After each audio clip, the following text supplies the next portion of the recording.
કેમ છો રાજાણી સાહેબના મિત્રો? મજામાં છો?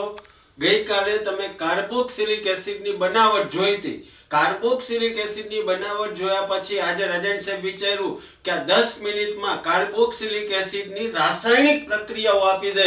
તો કાર્બોક્સિલિક એસિડની જે રાસાયણિક પ્રક્રિયાઓ છે આપણે 10 મિનિટમાં કરવી છે. એમાં પહેલી પ્રક્રિયા છે કાર્બોક્સિલિક એસિડમાંથી એનહાઇડ્રાઇડની બનાવટ. કોની બનાવટ મિત્રો?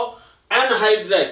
એનહાઇડ્રાઇડ બનાવવું હોય એટલે કાર્બોક્સિલિક એસિડના અણુ, દાખલા તરીકે હું એસિટિક એસિડ લઉં.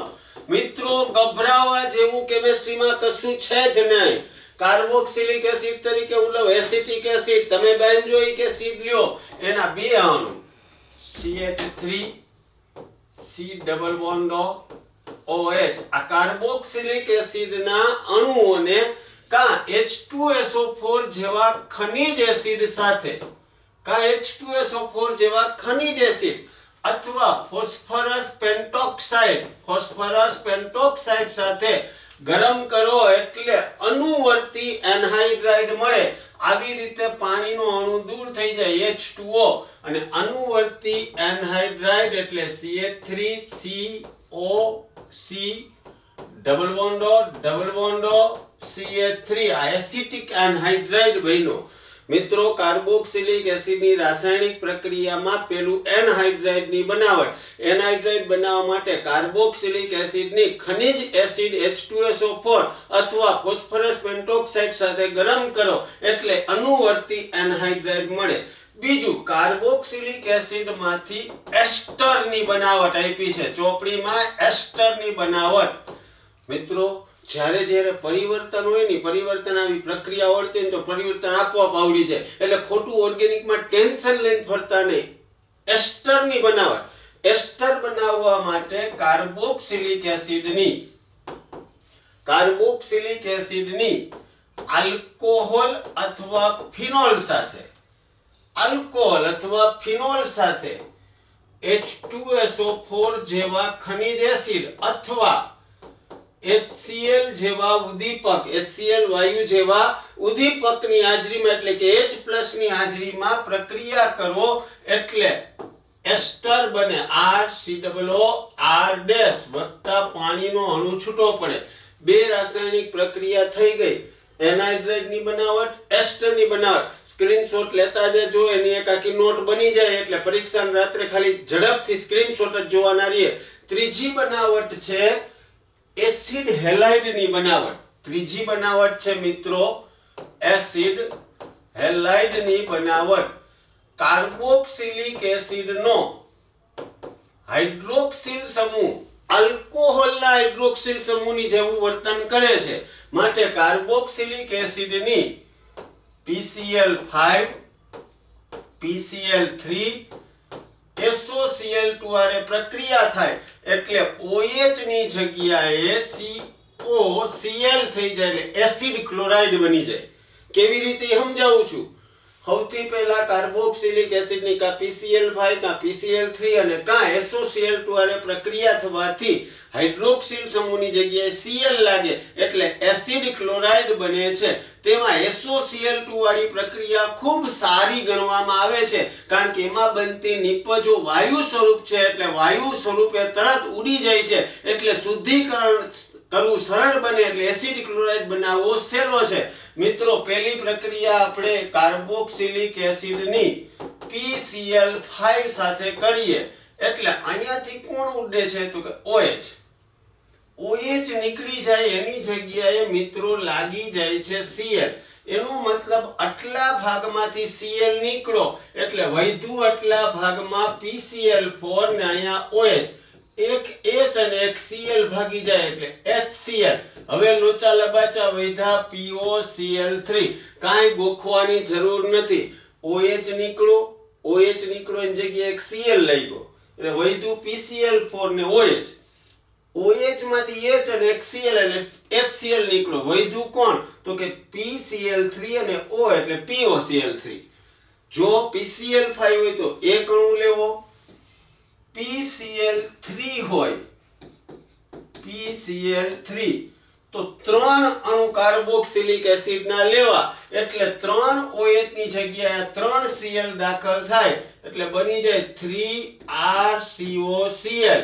અને નીકળું કોણ તો કે 3 વખત OH એટલે H3 ને O3 અને વચ્ચે આ વધેલો P દાખલ થાય એટલે H3PO3.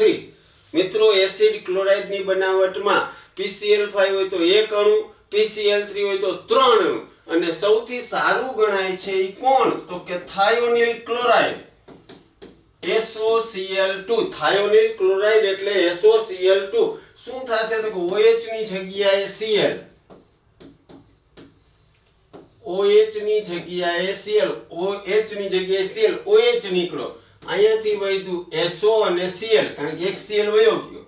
હવે શું થશે તો કે O અને SO એટલે SO2 અને H અને Cl એટલે HCl. જોજો મિત્રો 3 બનાવટ થઈ ગઈ, ખાલી હજી 3 મિનિટ થઈ છે. આગળ વધીએ છીએ ચોથી બનાવટ. ભાગ 1 માં 4 બનાવટ, ભાગ 2 માં બીજી 4 એટલે તમારે 8 બનાવટ થઈ જાય. ચોથી બનાવટ છે એમોનિયા સાથેની પ્રક્રિયાથી એમાઇડ ની બનાવટ. એમોનિયા સાથેની પ્રક્રિયાથી એમાઇડ ની બનાવટ. જો તમારી પાસે કાર્બોક્સિલિક એસિડ હોય એને એમોનિયા સાથે પ્રક્રિયા કરવામાં આવે. કાર્બોક્સિલિક એસિડ છે એની કોનારે પ્રક્રિયા કરવામાં આવે એમોનિયા. એમોનિયા આખો દાખલ થઈ જાય એટલે બને શું COO- NH4 એમોનિયમ ક્ષાર બન્યો.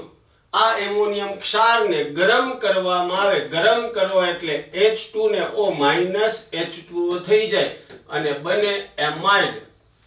એમાઇડ. જો અહીંયા CH3 હોય તો એસિટેમાઇડ બને, અહીંયા બેન્ઝીન હોય તો બેન્ઝેમાઇડ બને. એટલે મિત્રો હાવ હેલો પ્રશ્ન છે. એમોનિયા પ્રક્રિયા કરો એટલે એમોનિયમ ક્ષાર બને, એને ગરમ કરો એટલે એમાઇડ બને. એક ઉદાહરણથી સમજીએ. દાખલા તરીકે બેન્ઝોઇક એસિડ છે.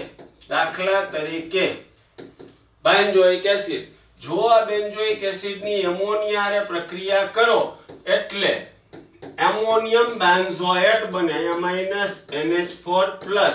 એમોનિયમ બેન્ઝોએટ ને ગરમ કરો એટલે બેન્ઝેમાઇડ બને. ક્લિયર થશે મિત્રો? બેન્ઝેમાઇડ. તો બેન્ઝોઇક એસિડ માંથી બેન્ઝેમાઇડ. હજી એક ચોપડીમાં થેલિમાઇડ ની બનાવટ આપી છે તો થેલિક એસિડ ને પસંદ કર્યો છે. આ તમારો થેલિક એસિડ COH. એમોનિયા સાથે પ્રક્રિયા થાય. એ 2 મોલાનું લખ્યા નથી ચોપડી વાળા એટલે મેં નથી લખ્યા. હકીકતમાં અહીંયા 2 મોલ જોઈએ એટલે અહીંયા થાય COO-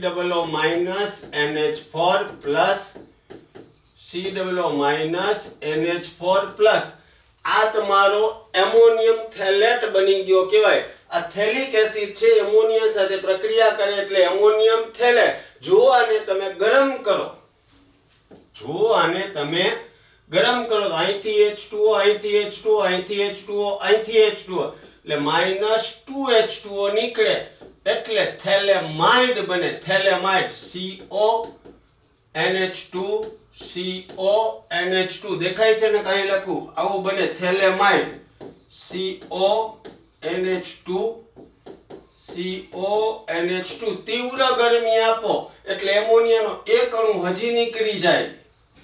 આ થેલેમાઇડ બન્યો. એમોનિયાનો એક અણુ હજી નીકળી જાય -NH3. લોચા લબાચા વધે શું તો કે CONH થેલિમાઇડ બની જાય. તો મિત્રો અહીંયા આજે કાર્બોક્સિલિક એસિડની બનાવટની 4 રીત જોઈ. એમોનિયા સાથે પ્રક્રિયા જોઈ તમે મિત્રો. બીજી જોઈ એસિડ હેલાઇડ આરે પ્રક્રિયા, એસિડ હેલાઇડની બનાવટ જોઈ. ત્રીજી જોઈ તમે એનહાઇડ્રાઇડ અને એસ્ટરની બનાવટ. જો મજા આવી હોય તો લાઈક, શેર, સબસ્ક્રાઇબ કરવા વિનંતી.